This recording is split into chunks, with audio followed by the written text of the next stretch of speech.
Asal-usul nama Pinang Sia. Rawa lembab menyambut pagi dengan suara dedaunan pinang yang tinggi menjulang.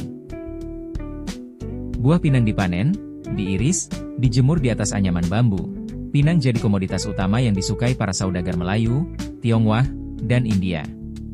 Kapal-kapal VOC mulai berlabuh dan mendirikan Batavia di selatan, membangun jalan-jalan dan kanal. Dan di ujung selatan kota, mereka membangun sebuah gerbang dari batu bata. Mereka menamainya Pinang Port atau Gerbang ke Kampung Pinang. Pasar pun pindah mendekat ke gerbang. Pohon-pohon pinang di sekitar ditebang untuk memberi ruang bagi gudang dan jalan, tapi buahnya tetap menjadi penggerak roda ekonomi. Beberapa dekade kemudian, saat kota semakin padat, jalan utama tempat para juru tulis VOC dan pedagang lalu lalang diberi nama Financiënstraat. Tapi rakyat lebih suka menyebut kawasan itu sesuai bunyi lidah mereka, Pinang Sia. Stadhuis, gedung tua yang menyimpan sejarah kelam Jakarta. Museum Sejarah Jakarta. Bangunan megah berdiri gagah. Dulu, bendera VOC berkibar dengan congkak di gedung ini.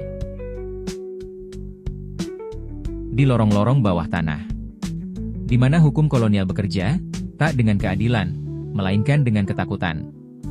Dalam diam, seorang lelaki duduk bersila. Pangeran Diponegoro, pemimpin, pejuang, tawanan. Waktu berputar. Langit masih biru, tapi kini bendera Union Jack berkibar. Di satu masa yang terlupakan, sebuah plakat diletakkan di atas meja kayu tua, Gubernur van West Java.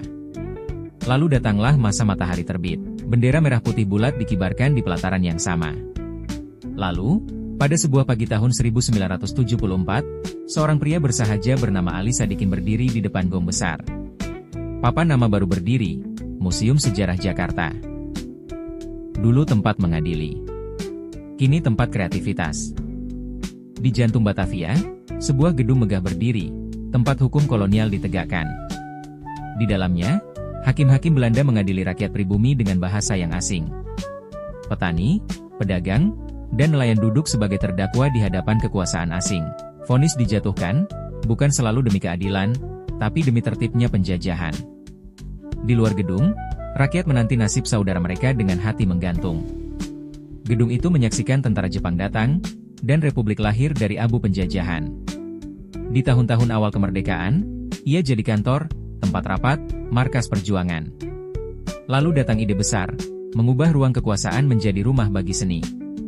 Pilar tua itu kini menaungi lukisan, keramik, dan jejak kreativitas anak bangsa.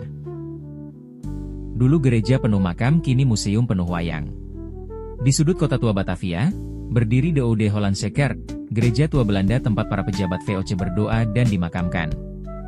Ratusan jemaat datang tiap minggu, hingga suatu hari sebuah piano besar dari Amsterdam tiba. Sayangnya, gereja itu terlalu sempit dan tua untuk memuat alat musik megah itu. Maka diputuskan, gereja dibongkar, dan jemaat dipindahkan ke gereja baru yang lebih luas. Tak lama berselang, gempa bumi mengguncang Batavia, meruntuhkan seluruh sisa bangunan. Tanah bekas gereja pun terbengkalai selama lebih dari 100 tahun. Barulah seniman Belanda mendirikan gedung galeri seni di atasnya. Setelah perang dan kemerdekaan, tempat ini berubah fungsi beberapa kali, hingga akhirnya, gedung itu diresmikan menjadi museum wayang. Kini, ribuan wayang dari berbagai daerah bergantung di dalamnya. Dulu untung dari tanam paksa, kini untung dari ekonomi merdeka. Suara kereta pagi menggetarkan tanah yang menyimpan ribuan jejak kekuasaan. Disinilah Nederlandse Handelsmaatschappij atau NHM berdiri. Bukan sekadar kantor, tapi pusat kekuasaan ekonomi kolonial. Didirikan oleh Raja Willem I pada 1824, NHM lahir dari ambisi, membangkitkan kejayaan dagang Belanda pasca VOC. Di bawah sistem tanam paksa, rakyat Jawa menanam kopi dan gula bukan untuk hidup, tapi untuk dijual ke Eropa. NHM membeli hasil bumi itu murah dari pemerintah kolonial, lalu mengekspornya dalam peti-peti megah bermerek NHM. Pegawai berseragam rapi menghitung keuntungan. Di atas kertas, angka-angka tumbuh subur, tak seperti sawah rakyat.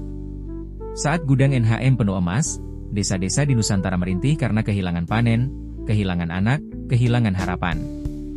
Zaman berganti. Kekuasaan berpindah. Gedung ini tak lagi menghitung laba, hanya menyimpan kenangan. Hari ini, anak-anak datang bukan untuk berdagang, tapi untuk belajar bahwa kekuasaan pernah tercetak di atas lembaran uang. Ketika gulden mendikte hidup rakyat pribumi. Embun pagi menggantung rendah. Dejavaske Ban dibaptis dalam nama kekuasaan. Lembar demi lembar gulden keluar dari peti bersimbol mahkota. Di luar tembok ban, pasar-pasar Batavia tetap hangat. Kertas itu tampak seperti surat, namun bukan surat dari orang yang mereka kenal. Kertas diterima bukan karena diyakini, tetapi karena dipaksakan. Namun waktu, seperti air yang tak bisa dihentikan, perlahan-lahan membentuk tebing. Di kota-kota besar, bank-bank kecil bermunculan. Anak-anak muda pribumi tak lagi asing memegang kertas gulden. Di ruang-ruang kantor, ekonomi tanah jajahan dipintal. Tak jauh dari Dejavaske Ban, rumah sakit Belanda direnov jadi Dejavaske Ban Kantor Glodok. Indonesia merdeka, Dejavaske Ban menjadi Ban Indonesia. Dejavaske Ban Kantor Glodok menjadi BNI. Sekarang keduanya menjadi museum. Jejak Tangkiwot, kampung artis Batavia.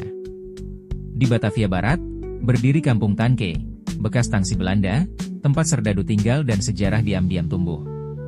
Pada awal abad 20, Prinsen Park dibuka. Dari panggung kayunya, komedi Stamboel menggetarkan hati rakyat jelata. Dari malam-malam Prinsen Park lahirlah Tangkiwot, kampung artis di jantung Batavia, tempat tawa dan air mata dipentaskan. Bing Slamet, Idris Sardi, Laila Sari, semua bersinar dari lorong sempit Tangki, menjadikan kampung ini pusat kesenian rakyat. Tahun 1930-an, pemerintah kolonial mencoba menata lewat Kampoeng Verbetering, tapi tak sanggup menjamah nyawa seninya. Tahun 1985, Prinsen Park dirombak jadi Lokasari. Hiburan rakyat berubah rupa, perlahan dilupakan, tenggelam dalam gemerlap semu. Kini Tangki hanyalah nama. Tapi Tangkiwot masih hidup di bisik lorong dan kenangan panggung yang pernah bersinar terang.